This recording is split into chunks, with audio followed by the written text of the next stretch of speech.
एक नई वीडियो के साथ आज मैं फिर हाजिर हूं। आपका होस्ट और दोस्त विक्रांत जोशी आपका स्वागत करता हूं मैं आर्म शॉर्ट्स में, जिसमें हम लेके आते हैं दिन भर की स्पेस और डिफेंस न्यूज की टॉप 3 खबरें। तो चलिए जान लेते हैं। अपनी सबसे पहली खबर की बात करेंगे तो वो डीआरडीओ की तरफ से आ रही है। इकोनॉमिक्स टाइम्स में डीआरडीओ की चीफ का जब इंटरव्यू सामने आया तो उसमें कई चीजें हम लोगों को देखने को मिली है। इसमें सबसे पहली चीज जो बताई गई है वो तेजस MK2 और AMCA के बारे में बताई गई है। तेजस MK2 के बारे में यह बताया गया है कि इसकी जो कॉन्फ़िगरेशन है उसको फ्रीज कर लिया गया है और उसी के मुताबिक काम किया जाएगा, जो कि इंडियन एयरफोर्स से ली गई है।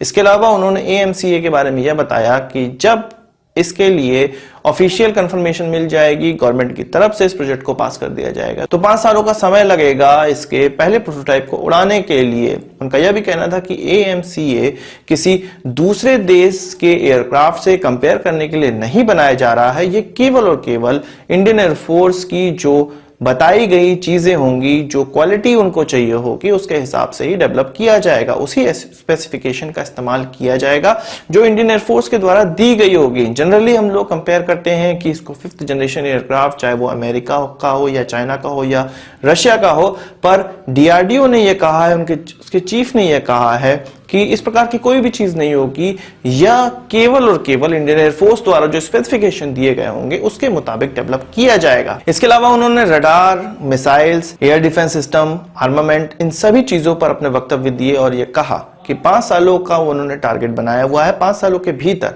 इन सभी चीजों में सेल्फ रिलायंट हम बन जाएंगे। डीआरडीओ ये सारी चीजें डेवलप कर चुका होगा जो कि देश में ही बनाई जाएंगी और हमें विदेशों से इनका परचेज नहीं करना पड़ेगा। अगली खबर जो हमारी आ रही है वो तेजस के नेवल वर्जन की तरफ से आ रही है। आपको पता है कि सोर बेस टेस्ट फैसिलिटी में तेजस नेवल ने काफी अच्छा परफॉर्मेंस किया है। इसमें हम लोगों ने देखा है कि एक ही सॉर्टी में इसने टेक ऑफ, लैंड दोनों ही किया। इसके अलावा नाइट ट्रायल भी इसका हो चुका है। तो अब यह व्यवस्था बनाई जा रही है कि इसको INS विक्रमादित्य पे भी ट्राई किया जाए और यह अगले महीने हो सकता है। इसके लिए तेजस की टीम नेवल हेडक्वार्टर्स का दौरा की और नेवल हेडक्वार्टर्स ने एक ऐसी टीम बना दी है, रिव्यू टीम बना दी है, जो कि यह डिसाइड करेगी कि INS विक्रमादित्य कब अवेलेबल होगा इस प्रकार के ट्रायल के लिए।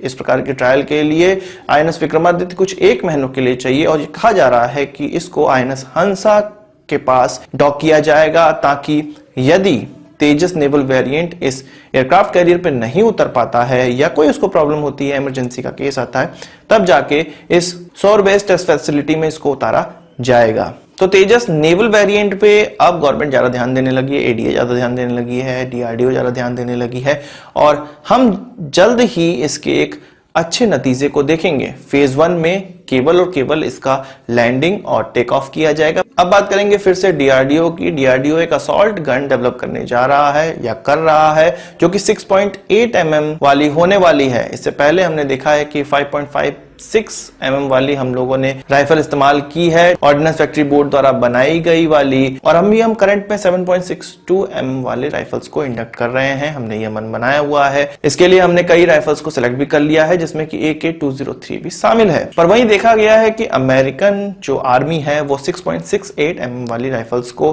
कार्टेज को अब इंडक्ट कर रही है और ये कार्टेज टेक्सास की एक कंपनी टेक्सट्रॉन के द्वारा बनाया जाएगा। टेक्सट्रॉन वही कंपनी है जिसका डीआरडीओ के साथ कोलैबोरेशन हुआ है और बंद कमरे में यह कहा जा रहा है कि मीटिंग हुई है जिसमें कि यह डिसाइड किया गया कि 6.68 mm वाली कार्टेज भारतीय राइफल्स के लिए भी बनाई जाएगी। आपको शायद ध्यान होगा डीआरडीओ की आर्मामेंट रिसर्च डेवलपमेंट एस्टेब्लिशमेंट ने MCIWS नामक एक गैस ऑपरेटेड कार्बाइन को सामने रखा था, जो कि 3 बैरल के साथ आती थी। इसमें 5.56 mm वाले का इस्तेमाल भी किया जा सकता था, 7.62 mm वाले का भी इस्तेमाल किया जा सकता है। इसके अलावा 6.8 mm वाले कार्टेज का भी इस्तेमाल किया जा सकता था, जिसमें केवल और केवल बैरल और मैगजीन को चेंज करने की आवश्यकता पड़ती थी। पर इंडियन आर्मी ने इसके 6.68 वाले वेरिएंट को इसलिए रिजेक्ट कर दिया था या उस पर ध्यान नहीं दिया था क्योंकि इसको विश्व की कई आर्मी इस्तेमाल नहीं कर रही थी। जो लीडिंग आर्मी है उसका इस्तेमाल नहीं कर रही थी। पर जब अब देखा है भारत ने या डीआरडीओ ने कि अमेरिकन इसको इस्तेमाल कर रहे हैं, तब डीआरडीओ को भी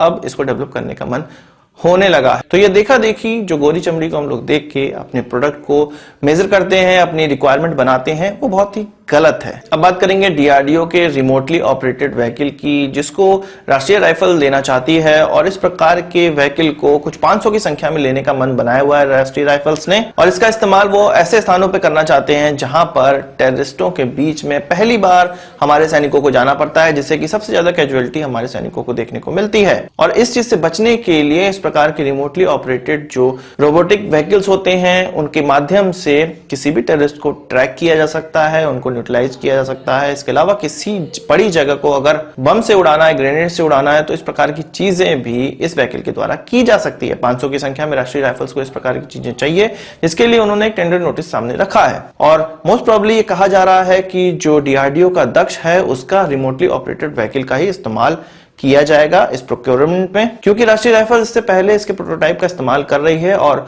हो सकता है कि वो इससे खुश हैं और इससे इंडियन आर्मी को होने वाली कैजुअलिटी भी कम होगी। आज की इस वीडियो के लिए बस इतना ही। आशा करता हूं कि वीडियो पसंद आएगा। आप इसको एक बड़ा थम्स अप जरूर देंगे। इस वीडियो से संबंधित कोई सवाल सुझाव कमेंट बॉक्स में जरूर लाइक, और यदि आपने हमारे चैनल को सब्सक्राइब नहीं किया है उसे भी कर लीजिए, क्योंकि हम इस प्रकार की वीडियो लाते रहते हैं। नमस्कार, थैंक यू, जय हिंद।